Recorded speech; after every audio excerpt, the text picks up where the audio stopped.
Hello and welcome to What's Up WV. I've labeled this What's Up WV because that's how people ask me whenever they want to be brought up to speed on matters relating to cricket or when they catch up with me after a while. So I'm going to talk about all matters relating to cricket on this program. As you all are aware, there's been a lot of buzz surrounding the injury that Bumrah sustained recently.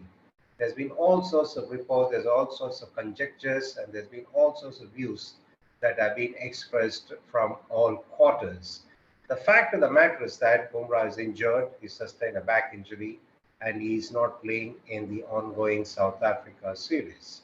However, the main topic has been revolving around whether he'll be fit enough to play in the upcoming World Cup, which is going to start in 3 weeks' time. Yes, Bumrah has been a terrific performer for India, and it's no surprise that the entire fan following and everyone else who follows cricket is being really curious about what is likely to happen come the World Cup with regard to Bumrah's fitness. Yes, the normal procedure that has been followed over a long period of time is being that when a player is being injured, he is sent to the NCA for rehabilitation there. They got the in-house physios. Of course, he will be in constant touch with the specialist whom the player goes and sees in the immediacy of the injury. After which it's up to the physios to make the player undergo the rehab process, post which they will see how well the player is recovered, and when they feel that he is ready to play, they will inform the team management, the selection committee, and the board officials. Once the green signal is received by the selection committee and the board officials from the physios and the NCA, and of course, a second time around, the specialist will have a look at the player to see the level of improvement, and he also will certify, he or she will also certify if the player is fit enough to play return to cricket. After which, the selectors will have a chat with the team management, and they will come to a conclusion in terms of whether the player can be immediately inducted into the team. There was a phase during Anil Kumble's time when Anil Kumble was insistent upon a player playing a domestic match to prove his cricketing fitness so that it becomes easier for everybody to assess his fitness and brought back into the side based on the performance or based on the fitness that he displays in a domestic game. But given that international cricket happens all the time, and there could be phases where there's no domestic cricket happening, that particular process hit a roadblock because of practical reasons. Now, what happens is that now Bumrah has been certified, and as of now, the BCCI has not ruled him unfit for the World Cup. So we'll have to wait and see. Let's consider what are the options left for the selectors as well as the team management. Yes, they can say that we will wait it out, we will see how Bumrah progresses, and even if he happens to be fit towards the knockout phase of the tournament, we will take a chance and bring him back in because he can always turn it on because his consistency is phenomenal in the T20 format. But these days, the ICC insists upon deadlines. There are dates which are given to all the teams within which they got to nominate the squad or the replacements, etc., etc. So we will just leave that aside for the time being. As far as the selectors and the team management is concerned, it's a bit of a dilemma to take a gamble in the knockout phase of a World Cup because if things go horribly wrong, they will definitely be taken to task. And moreover, what about the players who've been a part of the team who have made the team qualify to the knockout phase? They need to be rewarded, and you cannot disturb the winning combination as well. So it's going to be an interesting phase of time leading up to the World Cup as far as Bumrah's fitness is concerned.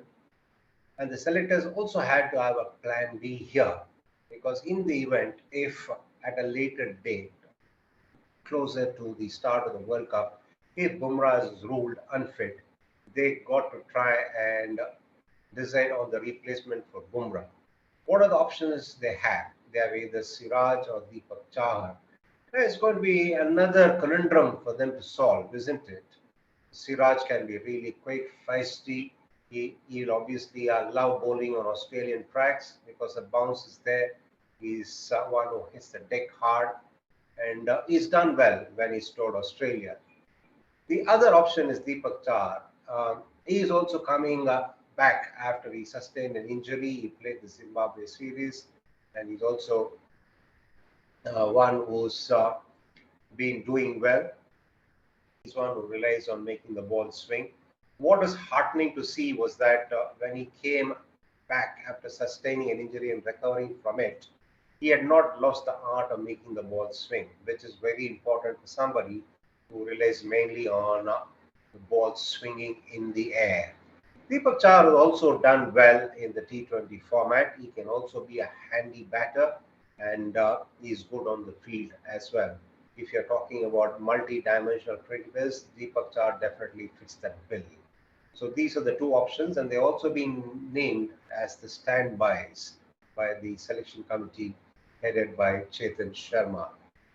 Now, this is the Bumrah bus, and we'll wait and see how that particular episode pans out. It won't be long.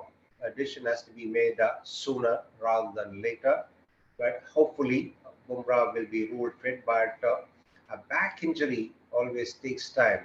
I know this for a fact because I have helped Lakshmipati Balaji when he sustained a back injury, and it was a long-term operation for him to get back into cricket. Hopefully, Bumrah's injury is not reached that stage. It's just something which is mild and which he'll overcome in a short span of time. Definitely, there's no doubt that Jasprit Bumrah is a terrific asset for Team India. And if he is fit for the World Cup and if he delivers as well as he's done in the past in the World Cup, we can't ask for anything better, can we? So we will leave the Bumrah bus at that for the time being. Let's see what else is happening around the cricketing world. The Women's Asia Cup is starting in Bangladesh. Team India under Harmanpreet Kaur has done well in England in the ODIs. And ironically, they did not have a great time in the T20 format, which is a surprise to me because the young side has got a lot of explosive batters. They play an aggressive brand of cricket, and there are a lot of good fielders as well in the unit. So, as far as the Asia Cup is concerned, Team India will start as favourites. What will we see in a Women's Asia Cup? You have any idea? Okay, let me try and tell you to the best of my ability because I've seen all these teams play for a while now. So, what does one get to see? If you ask me, the answer would be that you would see a lot of talent because there's a lot of talent in all the subcontinental sites, and even Thailand, which is considered to be in its nascent stage as far as cricket is concerned, they have done extraordinarily well qualifying for the World Cup, and they've been performing consistently. And if you look at the other sides in the fray, you're talking about Sri Lanka, which has got a terrific amount of talent in its ranks. Pakistan, yes, another talented side. Bangladesh, let's not forget the host. In fact, but for a little bit of lack of experience, they would have gone on to beat Australia in the 50 overs World Cup. And they also acquitted themselves well in the last edition of the T20 World Cup in Melbourne in 2020.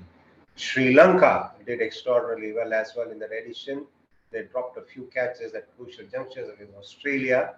If they were to hold on to them, Australia might have perhaps struggled to qualify for the knockout phase in the T20 World Cup. Now, this Asia Cup is a T20 format, so there's no saying in terms of who the winner is going to be because you are all aware that in a T20 format, anything can happen at any given point in time.